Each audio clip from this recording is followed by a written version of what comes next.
In continuation to the last tutorial about custom templates, today we'll be exploring more components.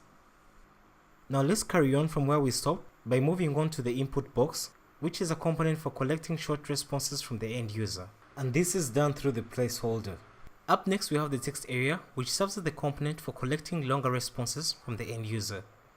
As with the input box, the placeholder displays inline text, which is overwritten by the end user. Next is the checkbox, which is for collecting multiple choice type responses with options for more than one answer for each question.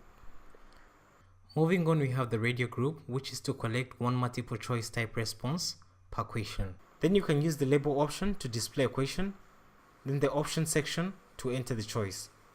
Then we have the drop-down, which is for collecting multiple choice type responses, and you can also use the label option to display a question. Then the options section to enter the choice, just like the radio group. Next is the date picker, which allows the end user to select a meeting time.